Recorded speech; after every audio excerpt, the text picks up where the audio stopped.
Olá, que a paz do Senhor Jesus seja sobre a sua vida. Seja bem-vindo ao podcast da Missão Esperança, Missão Esperança Cast. E com muita alegria hoje nós recebemos aqui o Dr. Antônio Cabreira. O Dr. Antônio Cabreira ficou bastante conhecido no Brasil por ter sido ministro da Agricultura no governo Collor e, se eu não estou enganado, ele depois pode confirmar, foi, na época, o ministro mais jovem a assumir, o Ministério da Agricultura. Doutor, uma alegria tê-lo conosco. Você pode cumprimentar os nossos espectadores e também se apresentar para que nós venhamos conhecer um pouquinho além dessas informações que eu já passei. Boa noite, Pastor Lidiel. É um prazer muito grande estar aqui hoje em Blumenau. A paz do Senhor para todos os ouvintes do Missão Esperança Cast. A minha alegria de estar aqui com o pastor Nilton. Fiquei impressionado com a igreja hoje. Deus possa estar abençoando a cada um de vocês. Amém. E realmente eu gosto de brincar um pouco. O presidente tinha muita coragem, porque até hoje, e isso é coisa de Deus, não é minha, não houve a quebra ainda desse recorde. Nenhum ministro de Estado de nenhuma outra área, não só da agricultura, conseguiu quebrar os 29 anos para ser o ministro. Bem jovem, né? Mas foi Deus. Eu não era político, nunca fui da política. E Deus coloca você em algumas posições. A Bíblia é muito clara a esse respeito.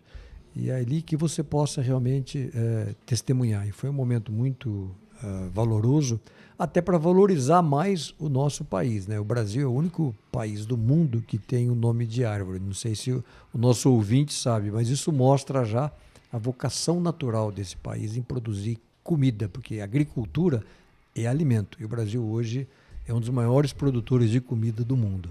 É verdade. Doutor, fala pra gente um pouquinho da sua vida pessoal, família, conversão. Quando que foi que Jesus entrou na tua história? Na realidade, eu já venho de uma família evangélica e eu tenho uma curiosidade na família que é um pouco retrato do Brasil.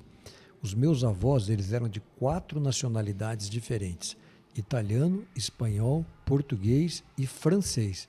Eles vieram para o Brasil separados, se conheceram aqui e se casaram. Então você imagina a mistura que não foi.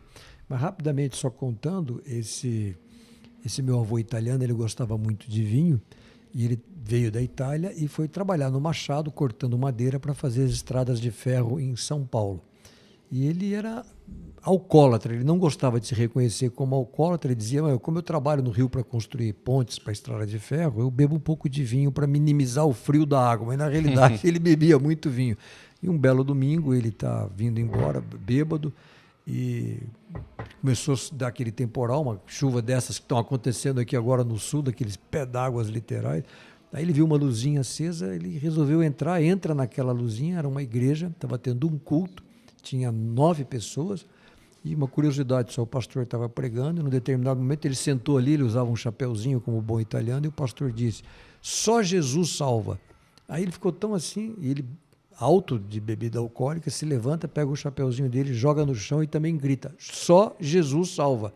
Todo mundo fica meio assim, aí tem um obreiro do lado, vai lá, pega o chapeuzinho, devolve, novamente o pastor repete, novamente ele joga. Aquilo aconteceu umas 5, 6 vezes. Aí terminou o culto, ele pegou o chapéu, foi embora. Aí ele chega para essa minha avó, que era francesa, e fala assim: olha, Suzana, eu queria que você no próximo domingo levasse as meninas. Que lugar bonito, ninguém me colocou para fora daquele lugar. Acho que ele era, né? Então eu lembro muito daquele versículo de Atos: naquele dia houve salvação naquela casa. E a partir daquele dia, toda a família, e hoje tem pastores, tem obreiros, é uma família muito grande, nós ainda continuamos congregando, e porque houve realmente salvação naquela casa. Que bênção. Amém. O senhor hoje, com a sua família, então, serve na Igreja Presbiteriana? Na Igreja Presbiteriana de São José do Rio Preto, uma cidade no interior de São Paulo. Que bênção. Fazendo uma ponte com a Igreja Presbiteriana, a gente sabe que também o senhor tem uma ligação ali com a Universidade de Mackenzie. Isso. Certo? Qual ligação é? Eu faço parte do Conselho Deliberativo. Aliás, o Mackenzie é um pouco do retrato, aqui já para os ouvintes, do legado do cristianismo. Se há um legado fundamental no mundo inteiro é a educação. A maioria das igrejas, elas se envolvem na educação. E o Mackenzie, ele é um fruto do trabalho missionário. É tão interessante que poucas pessoas sabem, só recapitulando rapidamente, os missionários chegaram aqui e uma das mulheres de um desses missionários, ela ficou curiosa porque ela estava da janela da cozinha, todo dia ela via 2 crianças, filhas de escravos, que não podiam ir na escola. E uma terceira que era filho de republicanos, porque naquela época era a monarquia, e começava a haver um movimento a favor da república. Então aquelas 3 crianças não tinham acesso à escola. Ela fica assim preocupada e na cozinha dela, na mesa da cozinha, ela traz aquelas três crianças, né? 2 filhas de escravos e a outra uma filha de republicano que não conseguia entrar numa escola. Dali nasceu o Mackenzie. Hoje são mais de 60 mil alunos. Então essa vocação natural para a educação, que é uma das grandes heranças da Reforma Protestante. É verdade. E a gente faz a assimilação também com o próprio início da Escola Bíblica Dominical, né? O casal Robert, né, Kelly, né? Isso. Também vendo as necessidades das crianças, né? Inicia. Olha, eu não conhecia essa história ali inicial do Mackenzie, mas que bênção. Tem também algumas outras ligações que a gente gostaria de saber. A questão da SBB. A gente vê que o senhor tem essa parceria, né, com a SBB. Hoje eu faço parte da diretoria da Sociedade Bíblica do Brasil, que também é outra bênção. Poucas pessoas sabem, mas a Sociedade Bíblica, ela pertence a um conjunto de sociedades bíblicas unidas no mundo. Hoje você tem quase 170 sociedades bíblicas esparramadas pelo mundo. E é tão interessante no mundo hoje, a gente fala questão de culturas, línguas diferentes, costumes diferentes, mas é uma coisa assim, às vezes você chega num país totalmente diferente, comida diferente, tudo diferente. Quando você entra numa reunião de uma sociedade bíblica daquele país, você se sente em casa, né? Como é impressionante o cristianismo. Outro costume, outra comida, coloração da pele, tudo diferente. Mas ali você bateu o olho, encontrei um irmão em Cristo, fica tudo igual, né? Então essa comunhão, isso é uma coisa linda, muito, né? Essa coinomia que o Senhor Jesus fala, você sente muito isso, né? A família de Deus, né? E por isso nos chamamos de irmão e de fato tem que sentir assim mesmo, né? Coisa boa.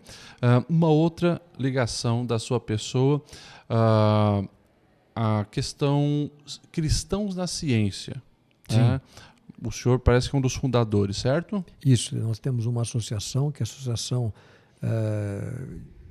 porque se há um lugar hoje em que a gente imagina uma certa hostilidade ao cristianismo, é na academia ou no mundo científico de uma maneira geral. Então é muito importante que a gente também nesse meio, a gente possa testemunhar e encontrar irmãos cientistas, pesquisadores, professores, para que a gente possa também ter essa grande força nesse meio.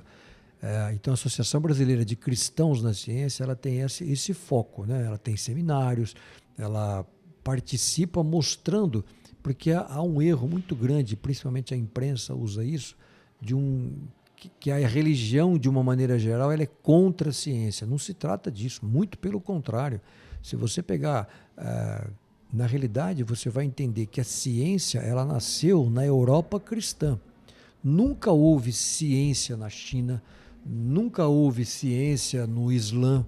Havia alquimia, havia astrologia, mas uma química, uma astronomia, isso nasceu na Europa cristã. Tanto é que é interessante, por exemplo, Johannes Kepler, quando quebra aquela questão do geocentrismo, que a Terra não é o centro, ele, na realidade, foi o cálculo da órbita de Marte. Então, sempre teve uma pequena diferença, praticamente aí de 9 segundos. E aquilo era tão insignificante que ninguém ligava para aquilo. Mas Kepler, que era um cristão, Johannes Kepler, tem que você ter o telescópio de Kepler hoje, e ele falava o seguinte: não, mas o meu Deus é um Deus perfeito. Tem alguma coisa que eu preciso explicar. E daí a história é muito longa, né? E aí ele acaba dentro dessa função de que Deus é perfeito e as suas leis também são perfeitas, não pode ter aquela diferença, nem que ela seja pequena. Aí o mundo foi se abrindo. Isaac Newton, né? Tem testemunhos maravilhosos, e você tem um número imenso de cientistas ligados. Tanto é que Há um livro muito interessante que ele analisou até 2020 todos os prêmios Nobel concedidos.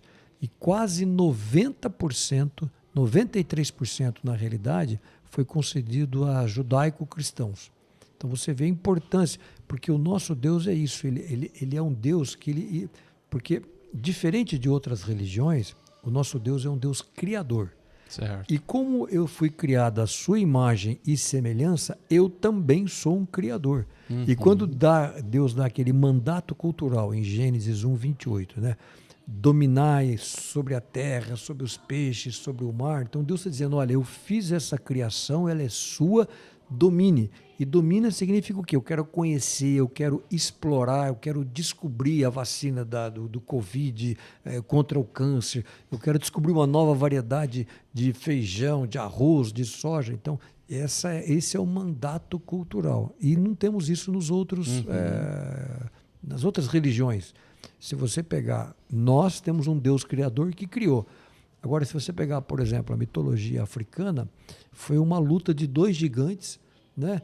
E um desses gigantes tirou o olho virou o sol, o outro olho virou a lua, a mitologia nórdica, Odin. Então tem tudo isso. A criação em si, essa concepção, isso é um legado do cristianismo. Certo. Criados para criar, né? Sim. E é importante, então, esse resgate, né, cristãos na ciência, porque, de fato, quando nós olhamos para até o surgimento das universidades, né, Sim. a gente vê a teologia e essa formação de novos líderes para a igreja era a base inicial, né? Você pega as maiores universidades do mundo hoje, como Harvard e Yale, né? Nós sabemos que elas foram fundadas com esse propósito, né? Formar uma liderança cristã. E por mais, claro, o tempo foi passando e a gente vê que isso veio se perdendo, mas o fé e trabalho e também os cristãos na ciência, eles estão aí para resgatar essa realidade, né? Sim, aliás é interessante, essas universidades, elas mantêm até hoje esse logo, né? Esse lema. Yale, por exemplo, tem um logo ainda do Velho Testamento. Harvard também tem a Bíblia aberta, se você pegar o símbolo de Harvard.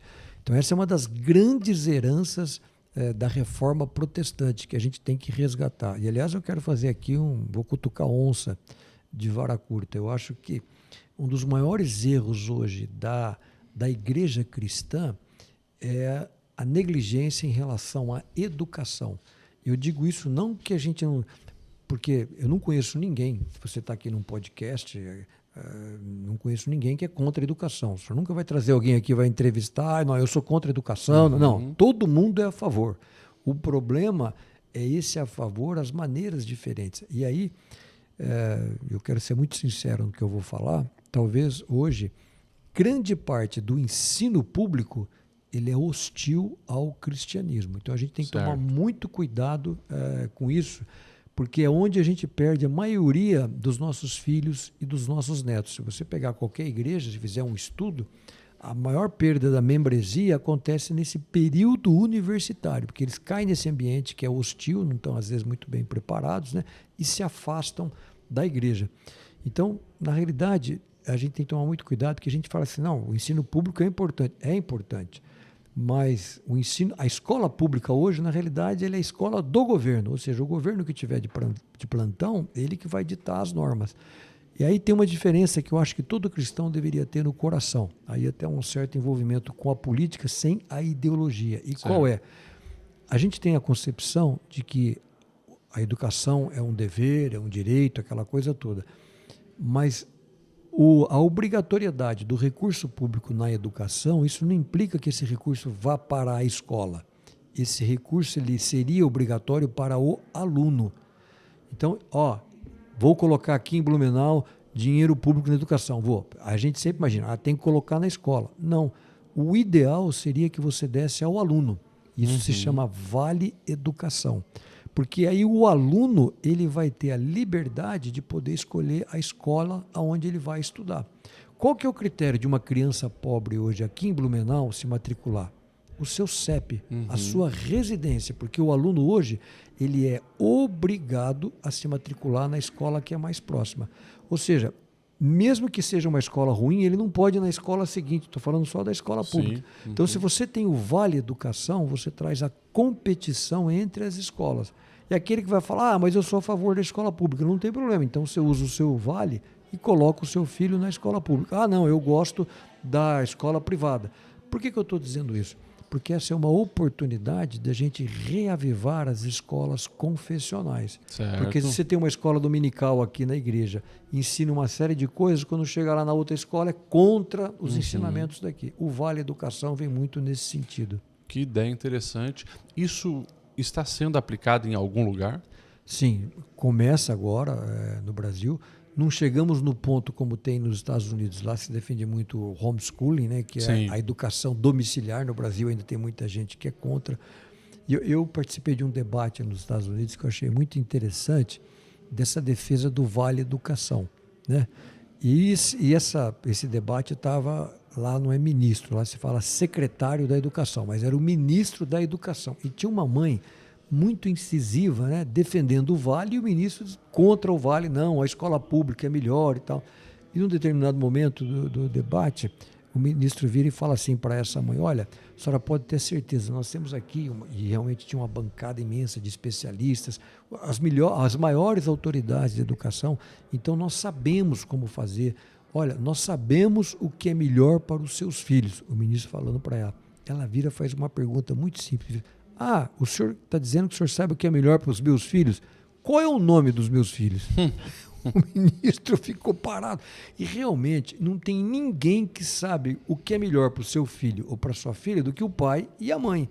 Então ele tem essa liberdade. Então essa é da minha opinião, poderia ser uma das grandes batalhas da igreja e da sociedade, você ter o direito de escolha da escola. Algo que o setor, os mais ricos, esses podem escolher mudar, mas os mais pobres, infelizmente, eles não têm. Esse é um dos mais fundamentais direitos que a gente tem negligenciado.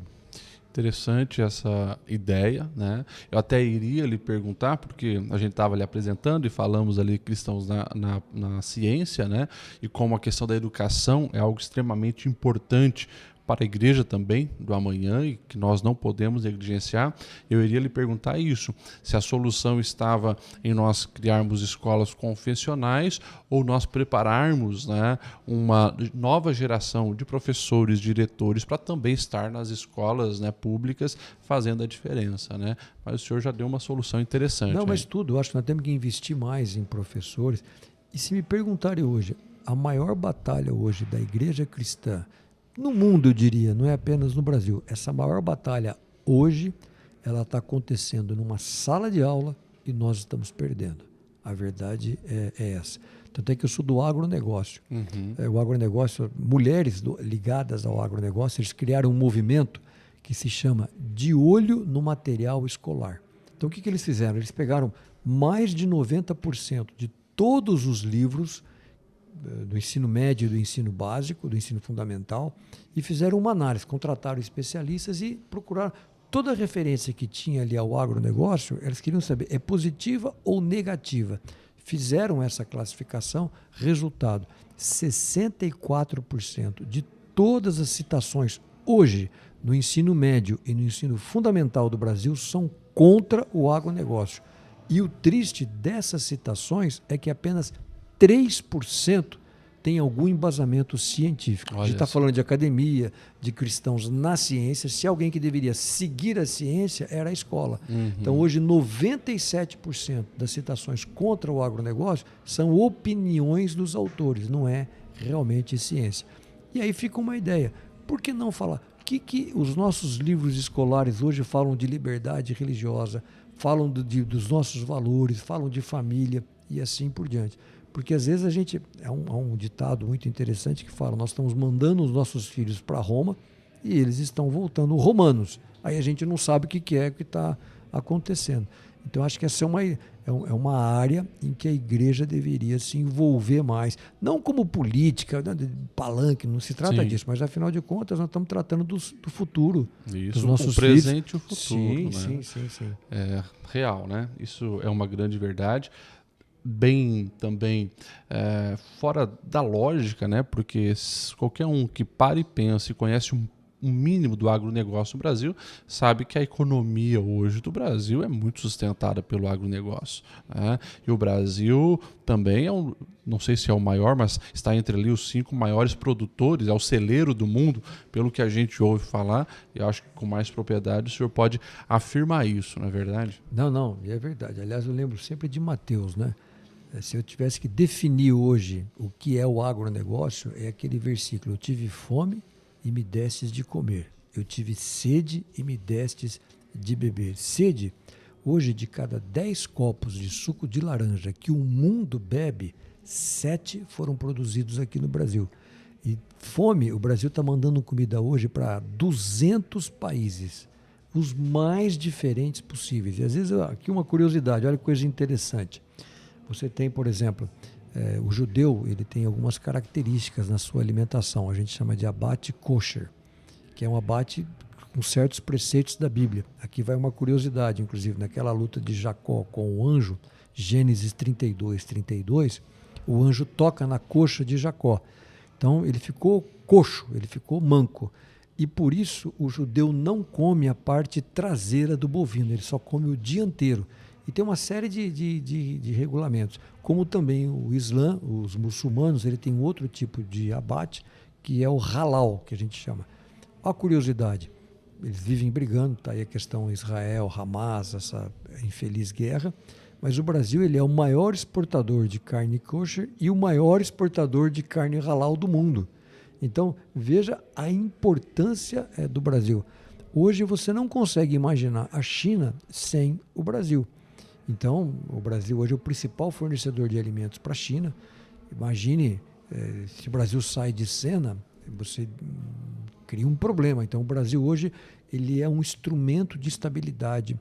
O Brasil hoje ele tem um papel na paz mundial muito, muito, muito grande. Eu até diria que nós, brasileiros, ainda não entendemos, a ficha não caiu da importância do Brasil agora no cenário, na geopolítica mundial, com esses fornecimentos, açúcar, soja, hoje nós somos o maior exportador de café, de açúcar, de soja, de milho, carne bovina, carne de frango e assim vai, né? Tem uma lista imensa desses produtos. Então, isso gera recursos, gera riqueza e mais do que isso, olha que coisa interessante. Nós somos o maior exportador de commodities, de produtos primários. Se a gente tivesse uma boa política tributária, porque hoje todo mundo fala, precisamos desenvolver a nossa indústria. Nós já estamos com a faca e o queijo na mão. Por quê? Porque você já exporta um produto primário. Por que não criar uma política para que aquele produto fique aqui? Então, em vez de você exportar a soja, vou exportar o farelo de soja, vou exportar o óleo de soja, vou exportar, em vez de exportar o milho, vou exportar um frango, vou exportar um ovo. E assim, um produto pronto, e aí vai embora, um amido de milho e tantas coisas, o céu é o limite. Então, a indústria brasileira também ela já tem aqui até uma porta aberta, uma avenida para que você possa desenvolver coisa que nenhum outro país tem isso, como aí um futuro para agora. O país a gente já tem, a gente precisa acertar essas questões internas, né? Tanto é que, uma curiosidade, nós estamos vivendo a reforma. Estou falando demais, pastor, não? Tá excelente, pode continuar. Não, eu queria só comentar que, por exemplo, agora a gente está falando de coisas que a igreja deveria se envolver. A gente tem que parar de ter vergonha de falar sobre essas coisas. Agora a gente está vivendo a reforma tributária, né? Você vai falar isso numa igreja? Não, isso é coisa para economista. Não, a igreja tem que se envolver, porque se tem um livro que fala de impostos, é a Bíblia. Por que as 12 tribos de Jacó se separaram? Por causa de impostos, o filho de Salomão, né? Se você pegar Davi e Golias também, né? Outra coisa, Davi ele dava alguns prêmios, ele recebeu alguns prêmios. Saúl dizia, olha, para lutar contra esse gigante filisteu, pode casar com a minha filha, eu vou dar riquezas. E ele tem o terceiro ponto, que às vezes a gente passa batido. Isentar imposto. Exatamente, até o final da vida. Então, veja a importância da questão tributária e a gente acaba não se preocupando. Então, vamos ter uma reforma tributária que pode deixar o seu pãozinho mais caro, pode deixar a mensalidade escolar mais cara, pode deixar o seu plano de saúde mais caro. Então, a gente tem que ficar atento nessas coisas.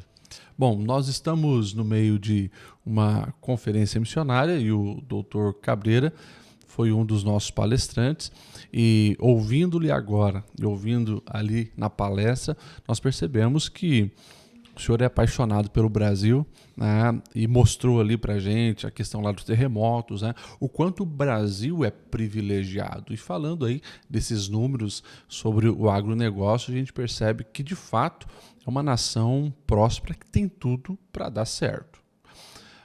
Na sua opinião, o que tem travado esse avanço do Brasil se tornar a potência que ele pode ser, ou poderia ser, né? Há vários fatores, mas se eu pudesse listar o mais importante, eu resumiria em uma palavra: liberdade.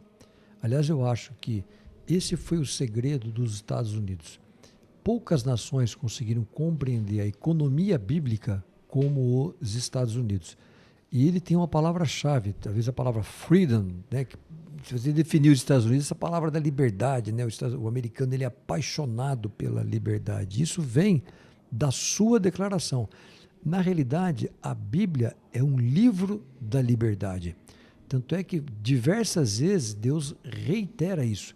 Quando Deus vai entregar, por exemplo, os 10 mandamentos, se a gente pegar lá na introdução dos 10 mandamentos, o que Deus fala? Deus poderia chegar e falar assim: eu sou o teu Deus, Deus do teu pai, de Jacó, de Abraão, mas ele vem e fala assim: eu sou o Deus que te tirou do Egito, que te tirou da escravidão, quer dizer, eu sou um Deus da liberdade. Então essa palavra é uma palavra assim, chave, e os americanos eles entenderam isso. Na Declaração da Filadélfia, a Declaração da Independência, você tem muito claro lá, né, que todos os homens foram criados. Olha só, eles começam criados à imagem e semelhança. Quer dizer, isso é um texto bíblico que eles trazem para o principal documento, a certidão de nascimento dos Estados Unidos. E aí eles colocam o seguinte: que eles têm certos direitos inalienáveis, quer dizer, direitos que você não pode negociar. Aí eles colocam, dentre estes, a liberdade, a vida. Ou seja, aí ele coloca dados pelo Criador. Ele coloca isso na declaração. As pessoas falam: não, os Estados Unidos não é uma nação cristã. Imagina, eles colocam os direitos fundamentais da Declaração de Independência, é esclarecido que é dado pelo Criador. Então, quando ele fala que a liberdade é um direito dado pelo Criador, essa é uma diferença gritante em relação, por exemplo, ao Brasil. Aqui eu tenho a concepção de que a liberdade é algo dado pelo Estado. Aqui a Igreja Assembleia de Deus, aqui de Blumenau, ela funciona, o Estado te deu um alvará, te deu uma licença. Então, isso não é liberdade religiosa, isso é tolerância religiosa. Porque pode ter um governo de plantão que seja contra, falou: a Assembleia de Deus aqui agora, esse estatuto aqui, né, e não vão mais renovar o seu alvará e acabou. O americano não. O papel do Estado é apenas garantir essa liberdade que foi dada por Deus. Então, uma diferença monumental nesse tipo de entendimento. Então, a liberdade para o americano é algo assim que está no sangue dele. O direito da posse da arma, aí tem um monte. E a gente não consegue compreender isso. Então, o que trava o Brasil é essa falta da liberdade. A liberdade para empreender. A gente fala muito do direito à vida. Todo mundo defende o direito à vida.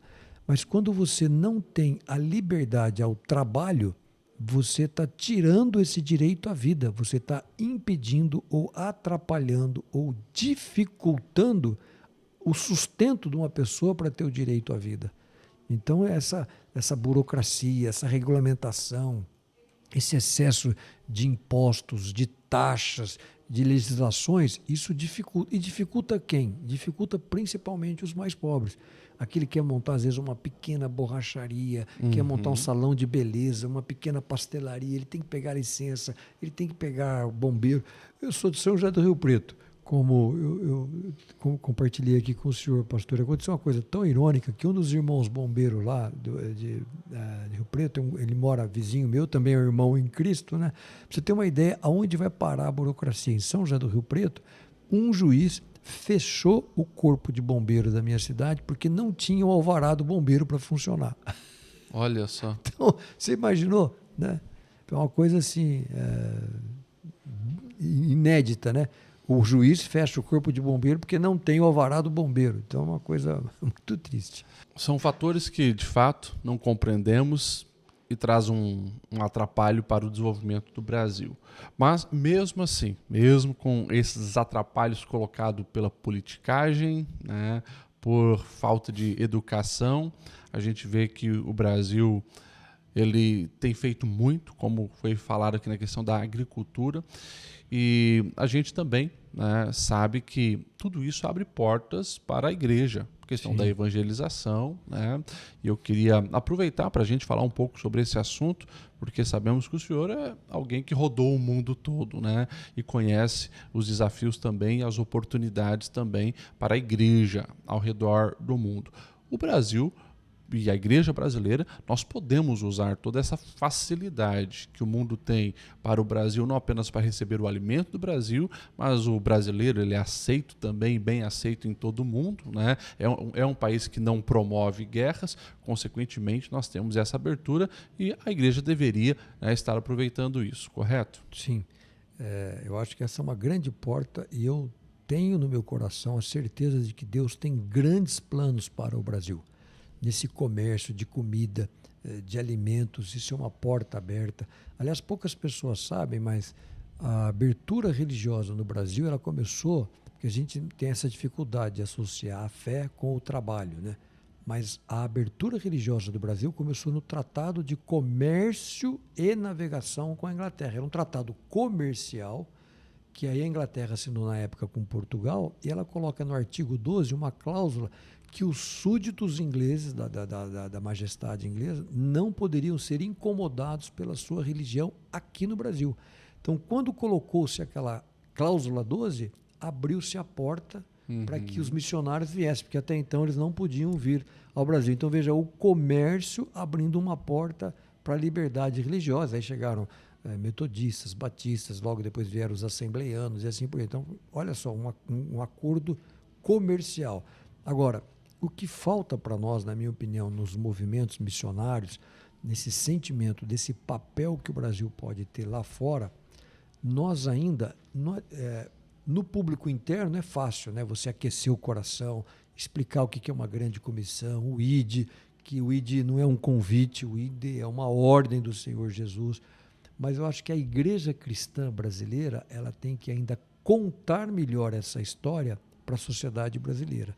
Que isso não é fanatismo, que isso não é proselitismo, contar o legado, contar a herança do cristianismo, e esse legado é que transformou o mundo ocidental. O mundo que nós vivemos hoje, ele tem na sua estrutura, na sua raiz, esses valores judaicos cristãos. Eu estava olhando aqui agora, a gente tem aqui a bandeira da Índia, essa aqui é a roda de Ashoka, né? Uma coisa interessante, por exemplo, a Índia, eu fiz a minha pós-graduação na Índia, ela tinha um hábito que era comum até a chegada dos missionários cristãos, que era a queima das viúvas. Né? Às vezes, inclusive, a gente fica preocupado, quando você manda um missionário numa missão transcultural, isso é um colonialismo, isso você vai impor os seus valores. Não. Quando eles chegaram lá, o sati, que se chama, era a queima das viúvas.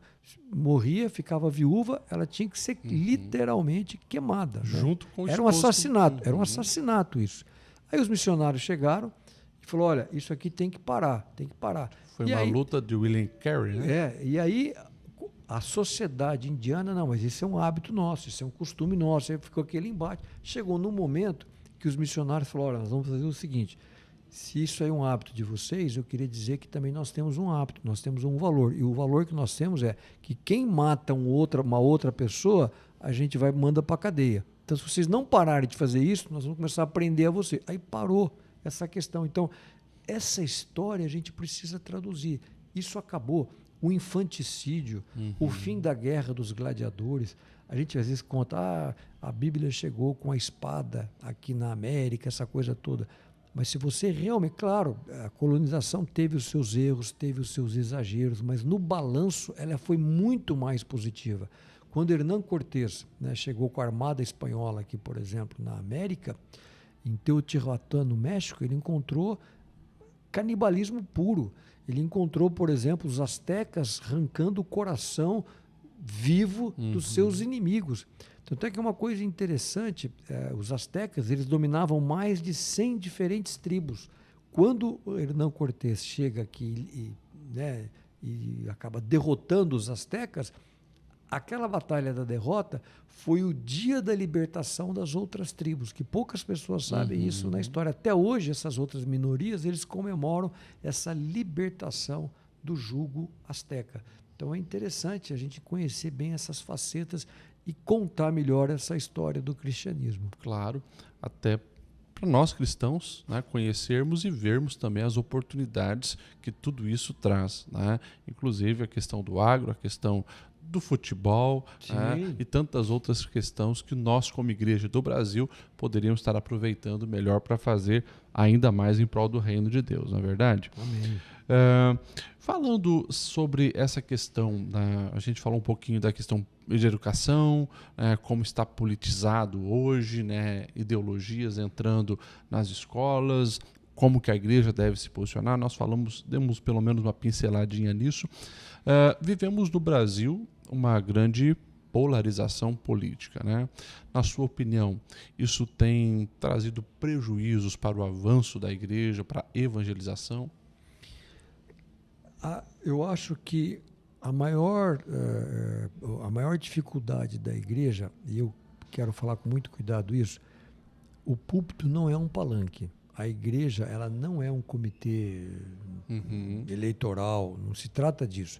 Mas a igreja, ela não pode se omitir nas discussões, porque aquilo que se discute numa Câmara, num Senado, numa Assembleia, aonde seja, envolve a nossa crença. Então a gente precisa estar envolvido, até porque quando Jesus nos fala que a gente tem que ser luz, e sal, não é no banco da igreja. Eu tenho que fazer isso no mundo. Na vida. Na vida, né? Agora, aí o que a gente mistura muito nas coisas é que as pessoas elas acham assim, bom, então eu tenho que ter um candidato. Antes de você ter um candidato, você tem que ter uma ideia, você tem que ter um valor a ser defendido. Alguns compromissos. Olha, eu tenho um compromisso com a vida, eu tenho um compromisso com a família. Então, a partir desta plataforma, a igreja tem que defender uma ideia. A partir dessa ideia, os membros dessa igreja começam a escolher os seus candidatos, as suas preferências, que defendam aquelas ideias levadas pela sua denominação ou pela sua igreja. Então, a igreja ela não entra na luta partidária, na luta do candidato, ela entra na luta da ideia. E esse medo, às vezes, a gente acaba omitindo.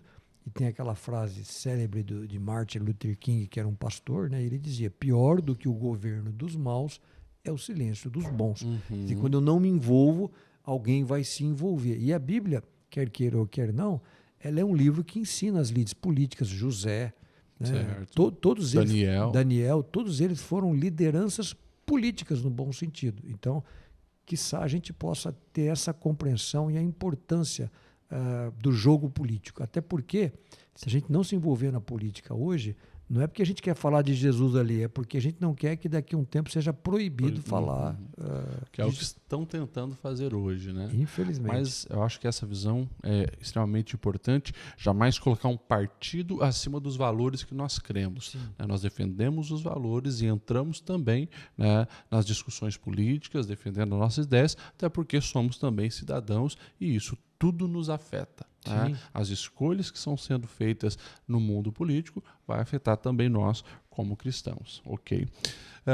Ainda dentro, né, desses assuntos que nós estamos falando, e falamos bastante ali também da questão do agro, do trabalho, da evangelização, de como o cristão deve se posicionar.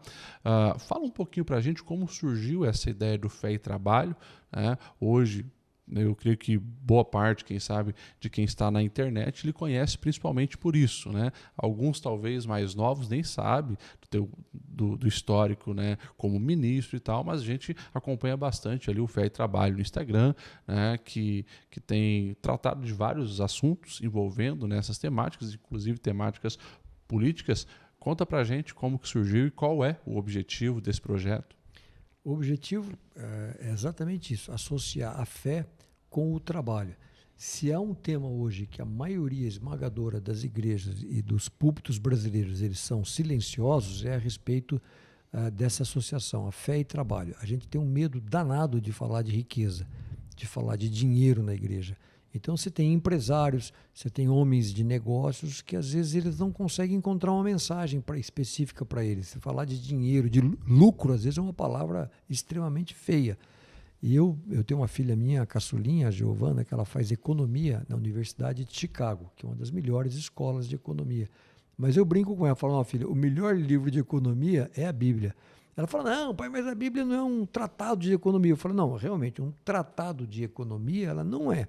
Mas ela é um livro que trata muito da economia. E o nosso erro, eu vou lhe dizer, talvez um dos maiores erros do cristianismo, de uma maneira geral, foi a secularização da economia. Nós entregamos a economia para o mundo secular, isso não pertence a mim, pastor, não se trata disso. E o meu Deus não é o Deus só da pobreza, é o Deus também da riqueza, porque tudo pertence a Ele. Então eu tenho que tratar o lucro, eu tenho que tratar a riqueza. Aliás, no Fé e Trabalho, se você for lá, dependendo da tradução, você tem mais de 2.350 versículos bíblicos que tratam da riqueza de uma maneira geral, ouro, ou prata, ou dinheiro. Isso é mais do que salvação. Isso é mais do que louvor e oração juntos. Então, em algum momento, a Bíblia está dizendo da importância do que é o dinheiro. Até porque nós estamos aqui hoje numa conferência missionária. Quem é que banca esses missionários? Quem é que paga essas Bíblias? Quem é que paga esses folhetos que são impressos? É alguém que teve algum lucro e que dizimou e que ofertou. Então, quando eu preciso ter uma cosmovisão bíblica maior. Mesmo até na ação social. De repente você pode ter uma população de rua aqui em Blumenau. E aí você vai fazer uma campanha bacana, todo mundo participa, vamos dar um sopão e leva.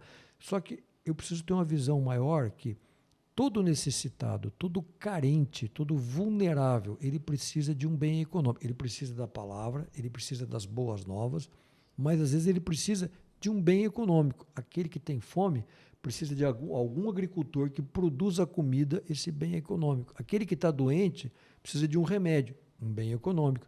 Aquele que está passando frio ou está sem roupa precisa de uma camisa, de uma calça, de um bem econômico. Então eu preciso ampliar a minha mente e entender que eu preciso ter essa... Aliás, Lutero falava muito isso, né?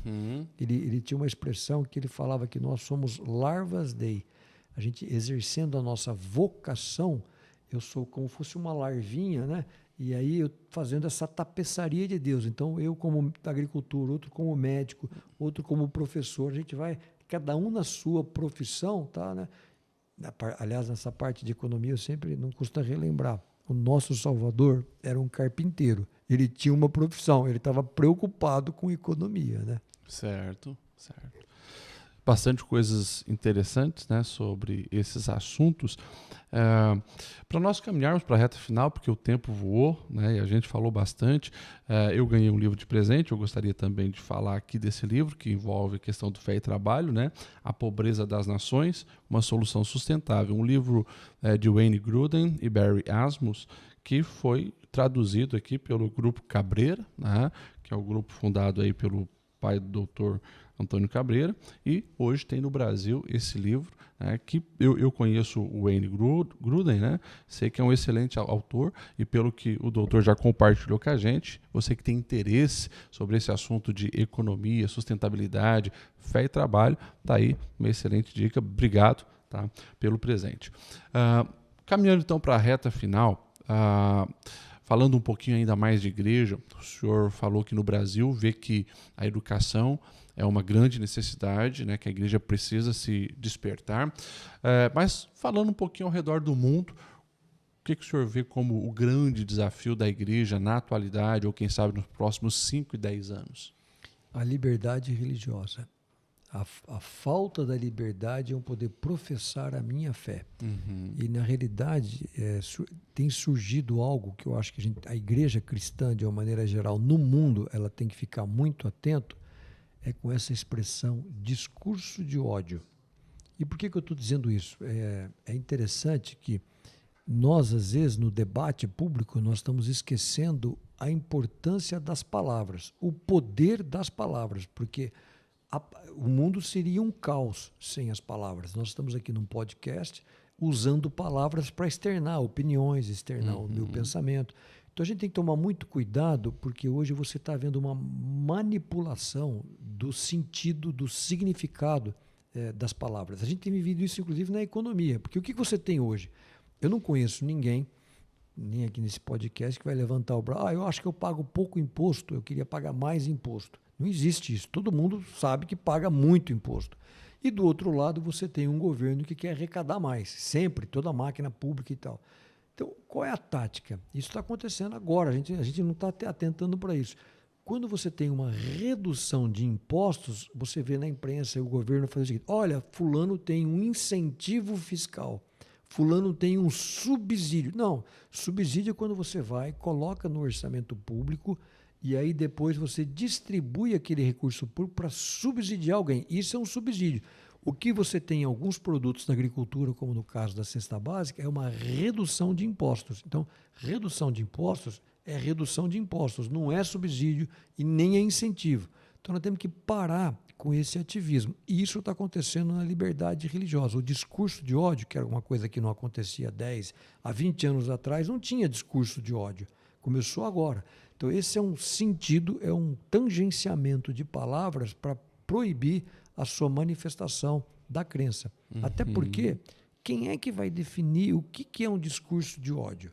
Porque é subjetivo, cada um pode dar a sua definição.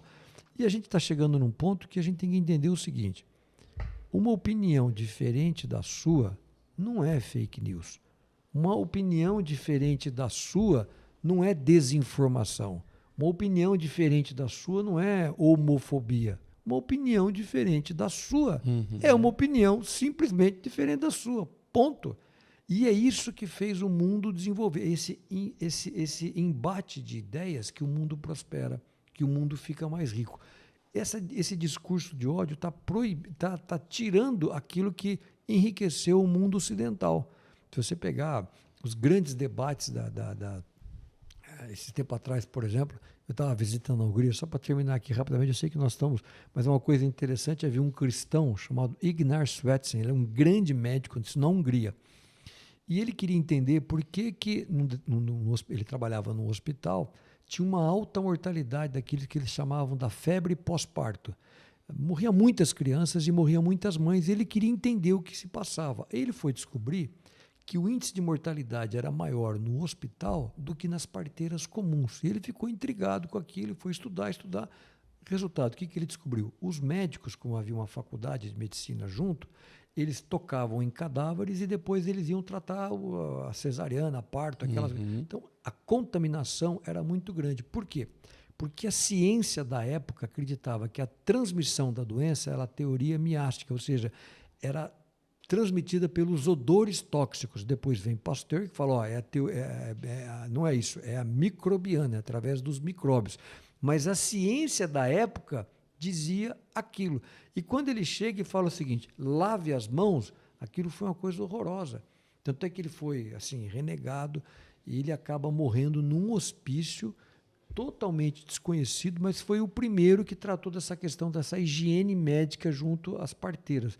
Então, num determinado momento, seguir a ciência e lavar as mãos, que é a coisa que a gente mais ouviu durante a pandemia, era termos contraditórios.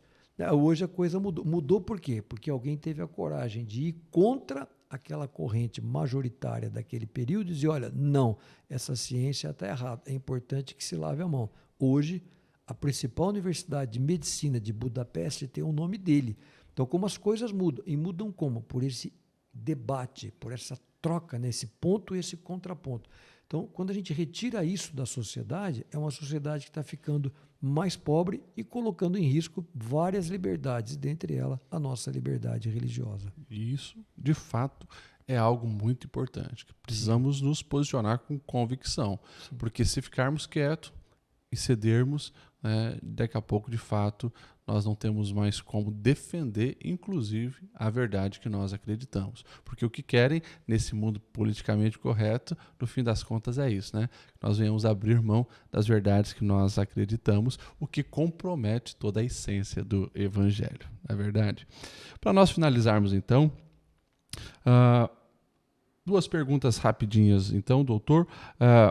Um país que mais lhe encantou no sentido de a igreja estar crescendo, pulsante, e lhe chamou a atenção? Bom, primeiro, um país para mim é o Brasil. Esse aqui não tem. Mas eu diria, de uma maneira geral, a África. Lhe surpreende? Muito. Todo o continente? Todo o continente. Eu vou lhe dizer uma coisa. Quem tiver a oportunidade, não de visitar até a África, mas de um dia visitando a Europa e numa igreja de imigrantes, eu tenho certeza que esses imigrantes africanos, eles vão, os primeiros que vão reevangelizar a Europa. Porque é impressionante aquele dinamismo, né? Aquele fervor que eles têm. Tanto é que se você pegar hoje a igreja metodista, a igreja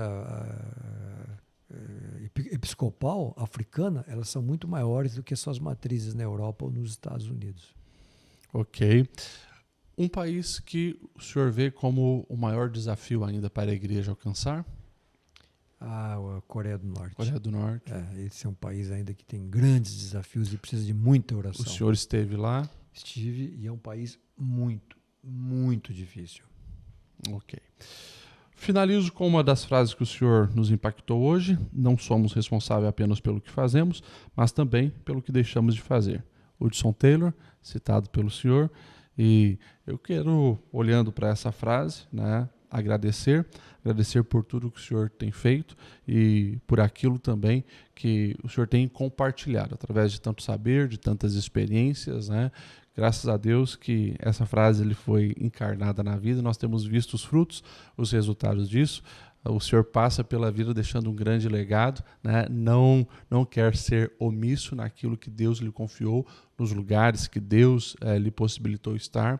E nós queremos, de coração, agradecer por tudo que foi derramado e transbordado aqui na Deblu, na Missão Esperança.